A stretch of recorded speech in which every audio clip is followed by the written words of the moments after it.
Good morning to you. I am Edward Fillion, and I am here to talk to you today about all sorts of things.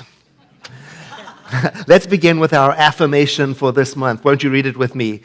I advocate for freedom of thought, and today's topic is living in choice. And the theme for the whole month is creativity. So when I put that all together, freedom of thought, creativity, choice, it makes me think of consequences, right? The creative consequences of our choices, but not in a scary way, not in a blaming way, like when my dog Cooper has done something bad and I say, "What have you done?" when we both know what he's done. No, it's different. This is rather more like we're just trying to become more aware of how life works.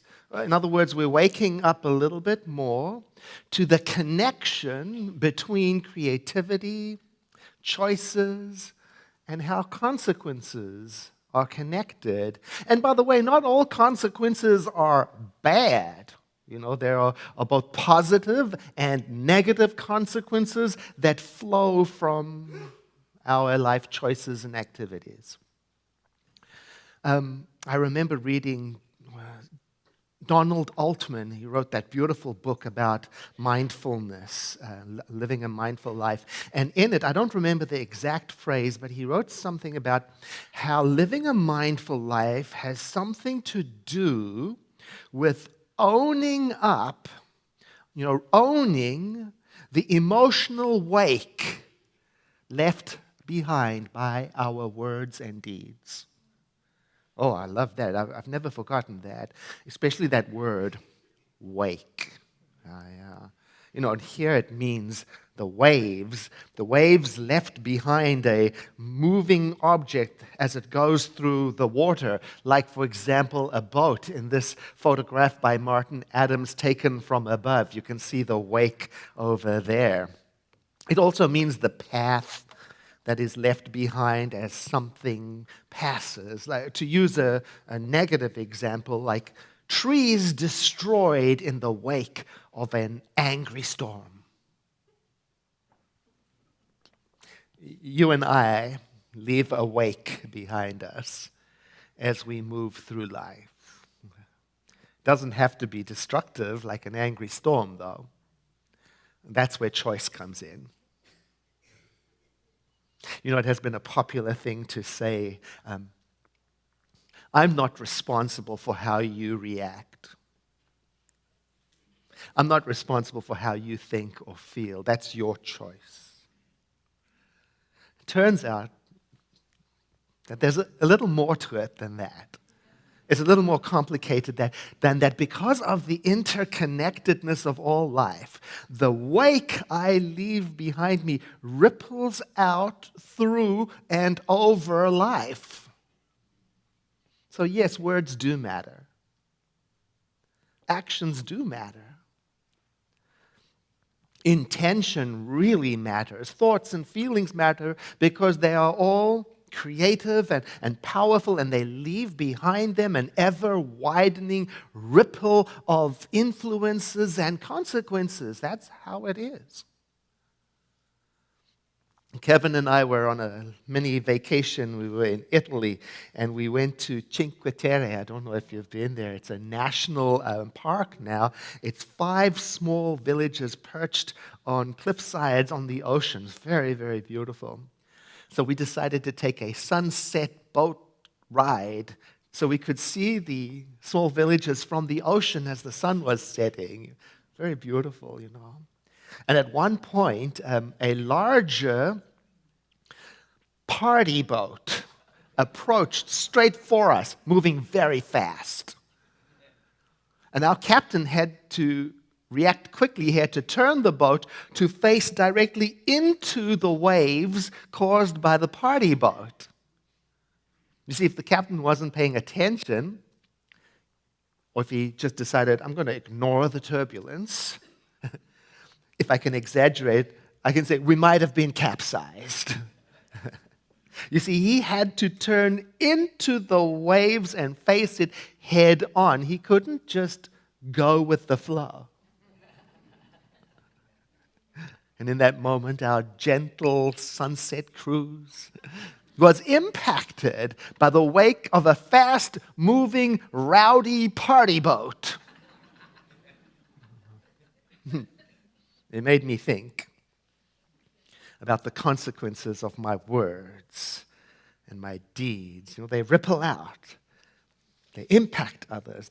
They could cause others to have to adjust and turn, cope, and deal. So, am I a rowdy party boat?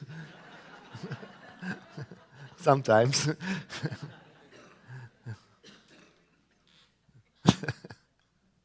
Am I an angry storm? Am I a gentle breeze? Am I a warm, nourishing rain? See, when I think about that and I own it, it will influence me and the choices I make for how I speak and what I speak and what I allow and what I promote and what I cause and what I create. Because it turns out I am, just as you are, I am part of what I cause and create.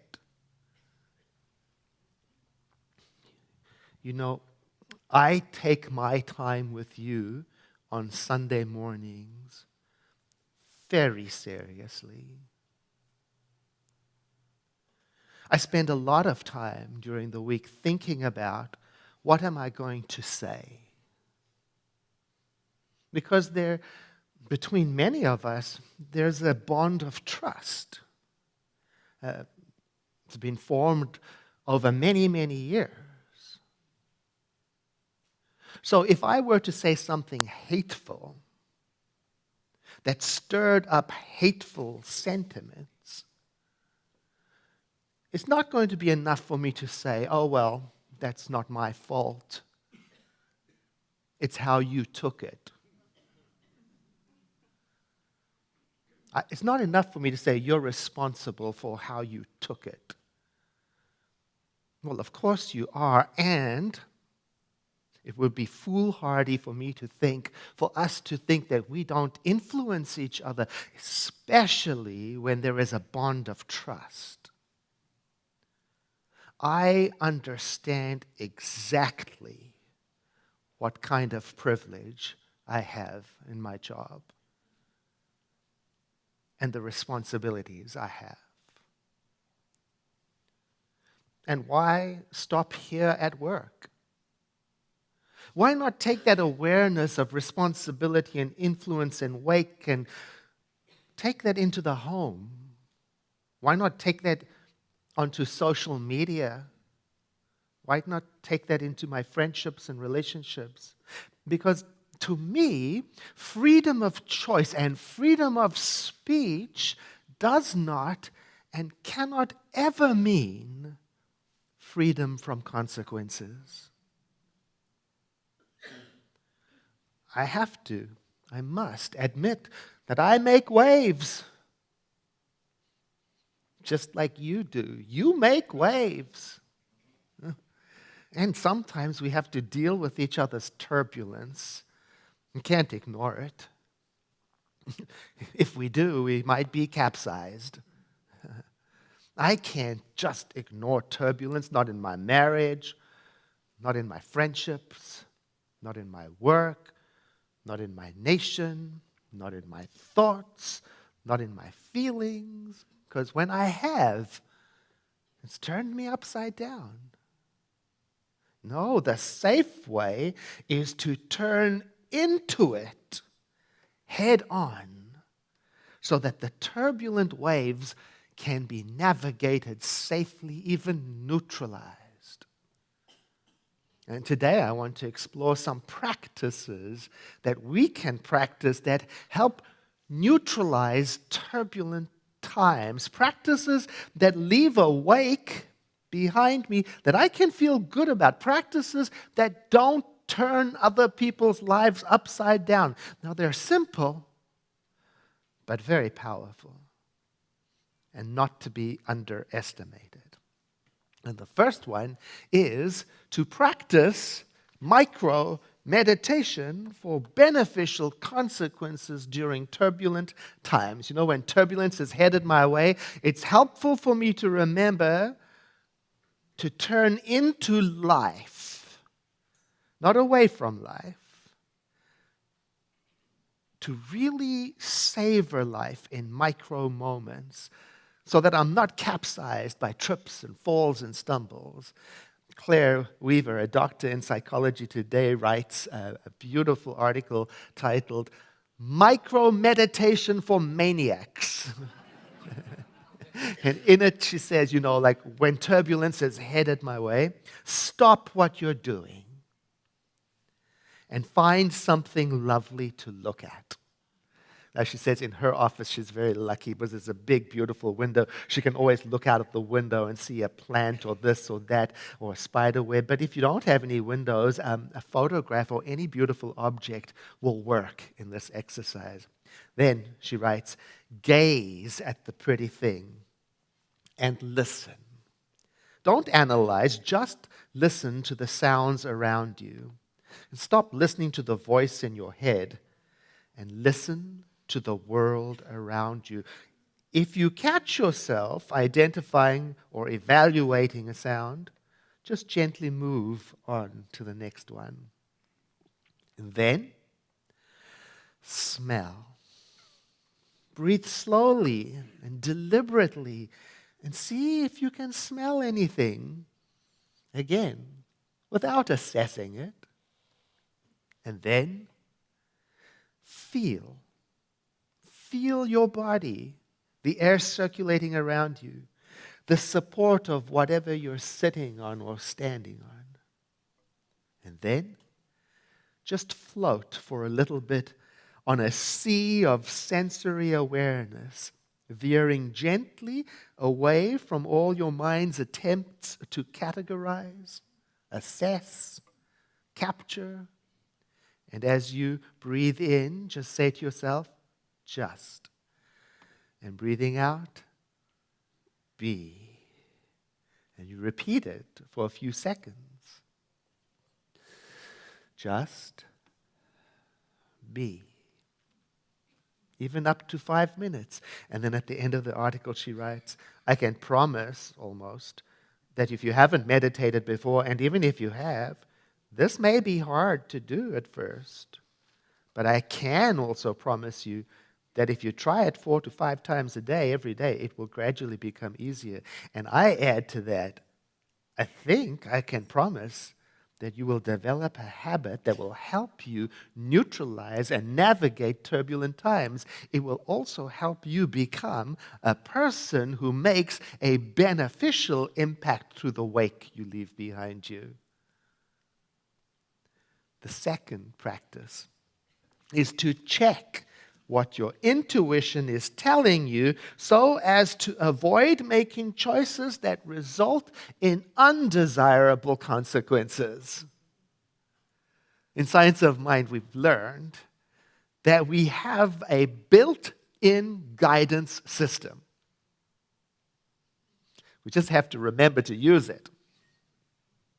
You know, when turbulence is headed our way, that's the time to tune into our inner navigator. And the way you do that is before you speak, before you act, before you choose, if you can, you ask yourself,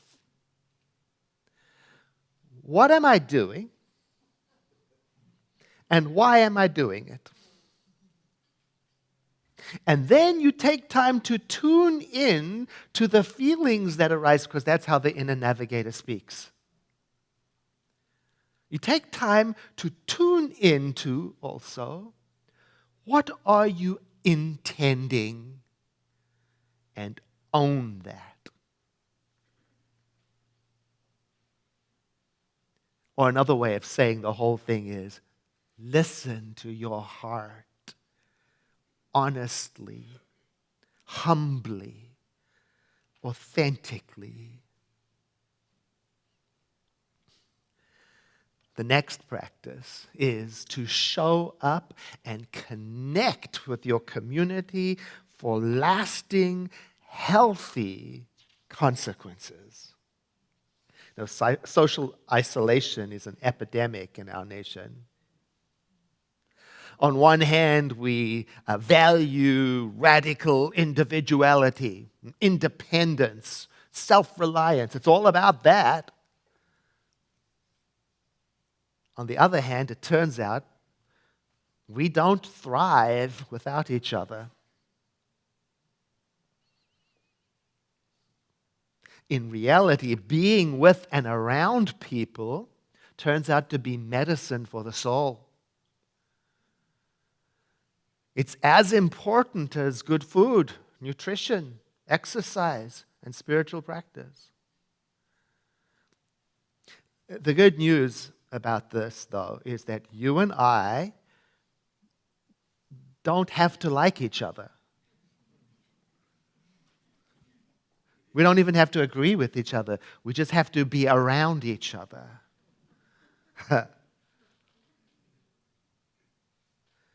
So that when turbulence heads our way, then turn into life and show up for your community.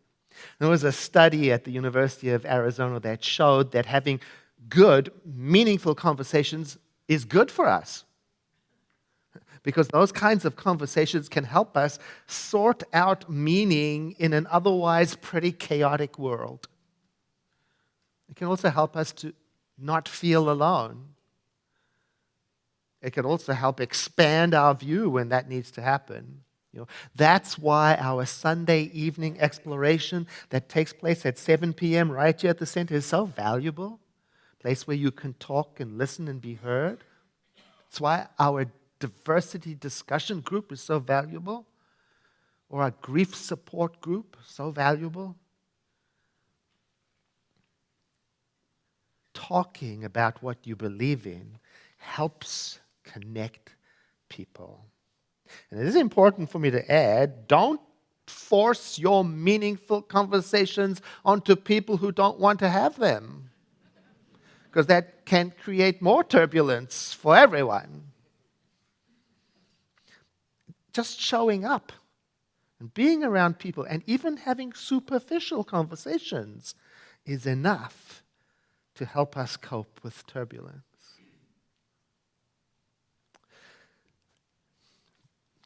The next step is to thrive where you are, regardless of the turbulence that life brings your way. Because don't you know, so many people think that the right job, or the right relationship, or the right circumstance, or the right politics, the right something is what will bring the special change in their lives that will result in the calm waters of happiness.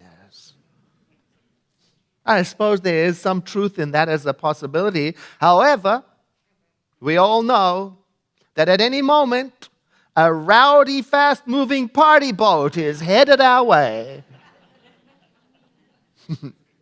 Could be passing any moment. And still, I'm going to thrive. Yes, I may be knocked about by life now and then, and still I'm going to thrive. That was the message of last week's. And if you missed it, you can see it online. It's available all the time. We talked about starting right where I am at any given moment, right now, and evaluating what are my options now.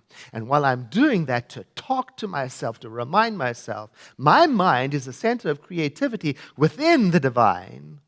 I am here to calm the troubled waters.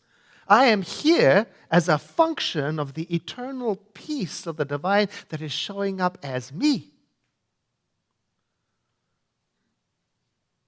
Which leads me to the next gentle practice. Smile for immediate good consequences. This is something wonderful. You can practice this even when you don't feel like it. In that regard, it's very similar to forgiveness work. You just start even if you don't mean it. Yeah, it's miraculous. Smiling generates a mystical power, there's no doubt about it, and when practiced, may become habit forming. I drive my friends crazy, some of them, because I am often, not always, but I am often annoyingly optimistic. Always pointing out the possible gift and always looking on the bright side, except when I'm depressed or unhappy or sulking or mad or disappointed or frightened or frustrated or worried or obsessed or scared.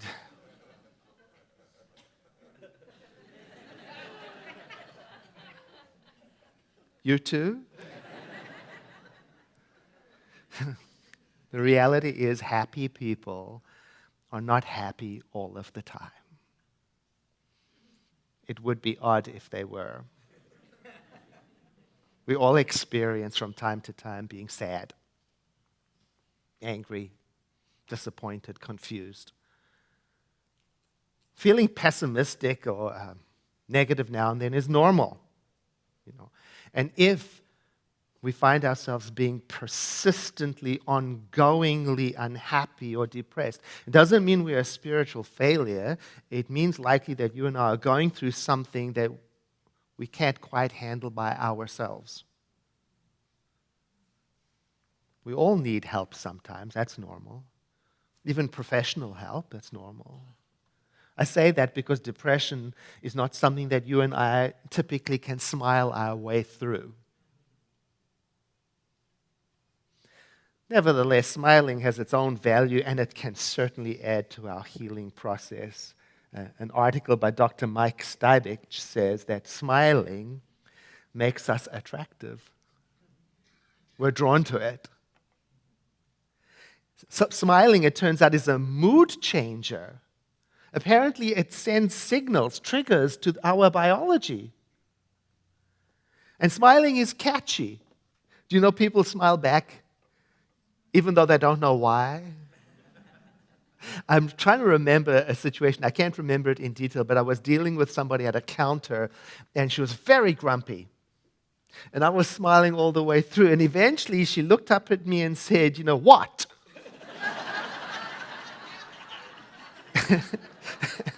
I said, "Nothing, I'm just happy." And she said, "Well, it's annoying me." But don't you know she was smiling when she said that? Huh? Hashtag winning. The article says smiling is also an immune system booster. Who knew? Vitamin smile. Apparently, it also reduces your blood pressure and it releases endorphins and serotonin. So it's like a natural high, a drug. Oh, you want to get high? Lock yourself up somewhere in your office, in your bedroom, and smile persistently for 10 minutes and come out all goofy. Apparently, smiling also makes you look younger. And we can learn more about the connection about spirituality and health on Friday at the free event with Jane Kennedy about the spirituality of health. Brings me to the last, two more to go. Wonderful. Nurture and care for friends for those soulful, deep, lasting consequences. And this is the sort of practice, try not to wait for turbulent times to practice this. I want to read to you from my book, Ordinary Goodness. It says, although many people may have hundreds of friends on social media, in reality, one person can nurture about 150 meaningful connections, whether that is on social media or in real life. The theoretical limit of 150 friends has become known as Dunbar's number after the psychologist who reported it. It appears that we have limited resources to commit to meaningful connections. We can either spread it thinly among many people or thickly among fewer people. It's likely that a person has about 5 intimate friends, twice as many excellent friends, and about 50 very good friends. Beyond that, the people in our circles are likely acquaintances. How well do you know the people in your circles? Who can you go to for compassionate support? So there's your homework. Try this. Write down on a piece of paper the names of the people you can count on to help you when you are troubled. You know, the people who you can call anytime? Then make a plan to connect with those people and water those plants. Feed those plants. And you know what? If you are having trouble making a list right now, it's okay. We talked about that last week. Today, just like every day, is a new day, and with it, a new beginning. Go ahead, practice all the other points on the list, and expect friendships to emerge from it. The last point is one that really deserves a 6-month seminar all by itself.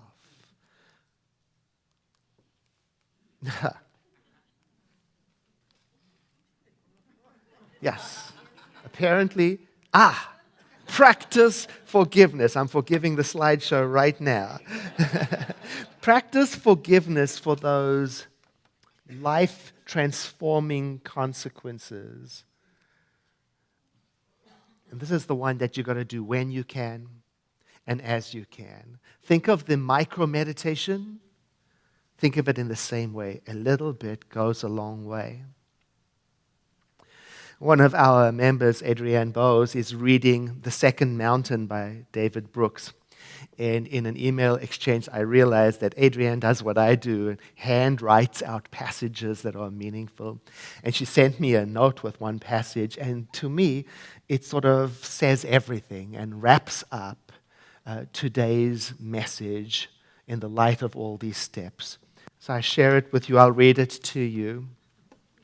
When relationships are tender, when commitments are strong, when communication is pure, when the wounds of life have been absorbed and the wrongs forgiven, people bend towards each other, intertwine with one another, and some mystical combustion happens. Love emerges between people as a pure flame. I invite you to take a breath in with me and to exhale, letting your eyes close for a moment of silent contemplation.